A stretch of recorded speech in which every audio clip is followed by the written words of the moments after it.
Yo, what is good? My anime faithful, what is good, yo? So, let's get straight into Fairy Gone. Um, this show really had these characters like going at each other's neck in the most interesting way this week. Like, with one guy pretty much asking, with our main guy pretty much asking, our main girl you know, whatever she's kind of getting at when they were talking, he pretty much just was not interested in entertaining anything of it. Like he's like, "Are you looking for sympathy?" Like he was just being super. I don't know. He was just being annoying after seeing someone that he's been doing stuff with and fighting with all this time, still being on the opposite side of the spectrum. He definitely feels some type of way.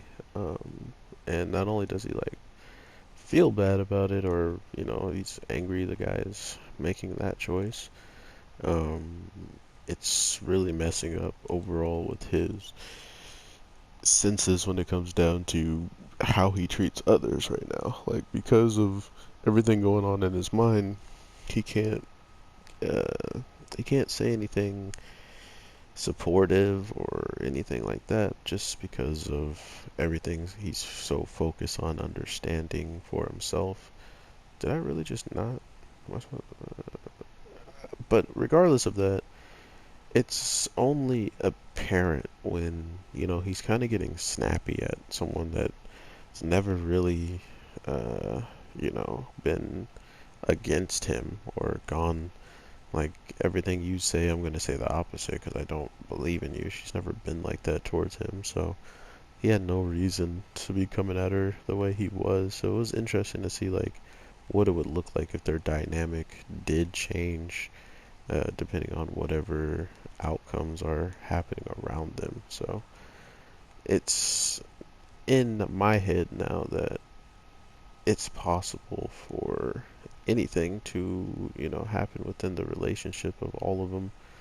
Um, I got a bad feeling about them getting close with the guy who I think has the coolest looking ability, uh, or the coolest looking fairy, because he can, like, it wraps around his arm and it's like a sniper. So I thought it was one of the more doper ones, but now knowing that he gave his, very touching speech and kind of gave us the thing to make him a likable character for people who didn't already like him. Um, Now you probably have a reason for this speech and this talk of, that guy didn't die just for you. He would have did that same exact thing for all of us. So don't think it's because only you showed up that you were the only one worthy or it's your fault that he sacrificed. Like it was really touching and it's really sketchy because that's a death flag. Like they usually make you very very nice and easy to talk to because you're about to get bopped. Um, and it also comes with more suspicion with his partner that's been hating him the whole time and not so much like hating him in the point of, oh, I wish you were dead or something, but she never really cared for his personality and the way he carried himself or the way he still does things. But to see him talking to like the old men of like this very, very slum-like area of the overall capital or the country, they get this information where if a normal cop comes on the street and is just like, "Hey, give me this information. Where is he? And let me know where he's at." They'll be like, "Like I ain't got nothing for you."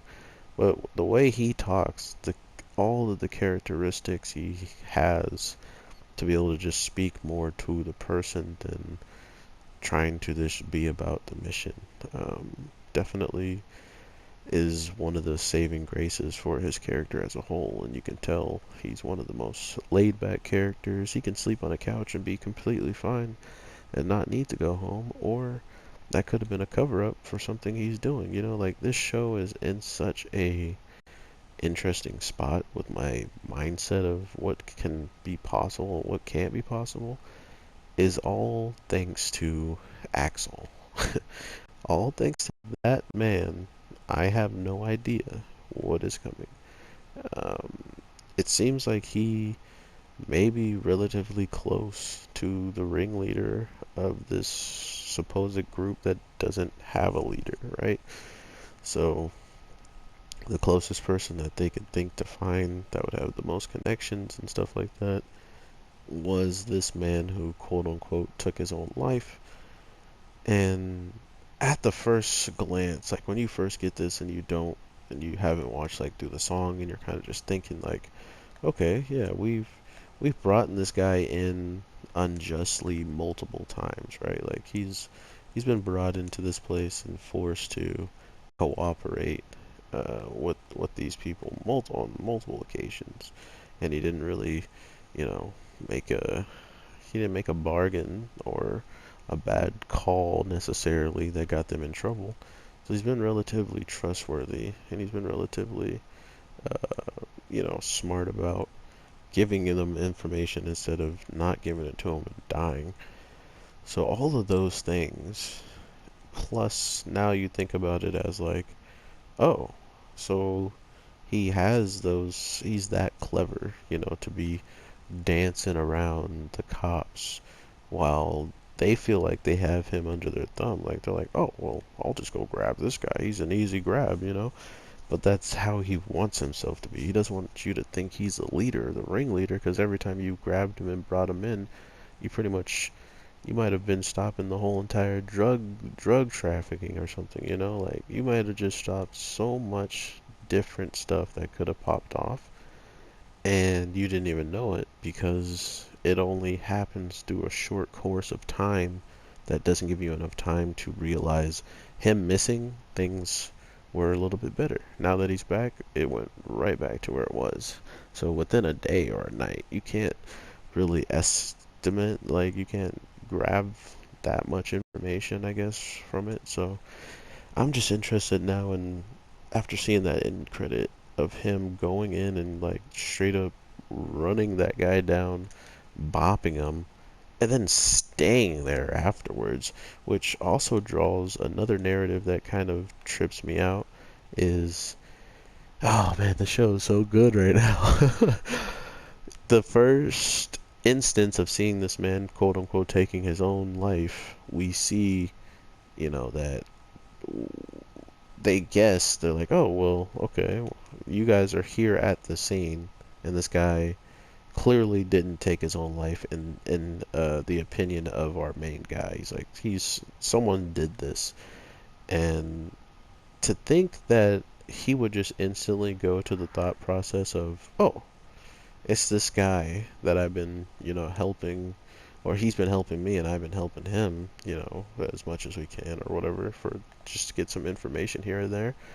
And then next thing you know, what happens when he can lie so good that you can't tell if he's actually spitting in your face or if he's giving you the dead honest truth.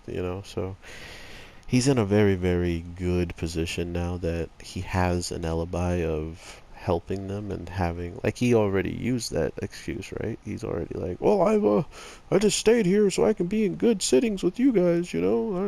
I wouldn't do nothing, which is smart. But at the same time, if you have someone that's watching you and you have someone that notices your patterns, the reason why certain things may happen, like for instance, we give you the same amount of information that we have, and somehow you come to find the person and he's dead, where he's dead in a place where he lived in a mansion and now he was living in the slums to hide, and he decided to take his life out there when he could have just been in the comfort of his home knowing the government was coming for him. So a lot of things are easy to add up here, and I love that part about this show is because there are other instances like this in part one that people really didn't give the time of day to watch, and I think it was more due to the show showing where the fairy essence of the show or from the namesake comes from. So they're spamming all this fairy stuff in your face, like, oh, here you go, this is what the fairy gone, and then now it's like just human characters going through these everyday emotions of, betrayal and revenge or not wanting revenge, like fighting with it. Like everything always is carrying on throughout the show, and they make an effort to show that. And that's why I honestly think you guys should check out this show. I'll probably do a why you should watch if it continues to not be that big of a topic of discussion. So look forward to that. But overall, I hope you guys have an amazing day, night, evening, and I got one more video to drop, so I hope you're looking forward to that. If you are still here throughout this part of the video, thank you so much, and I'll talk to you in the next one. Peace.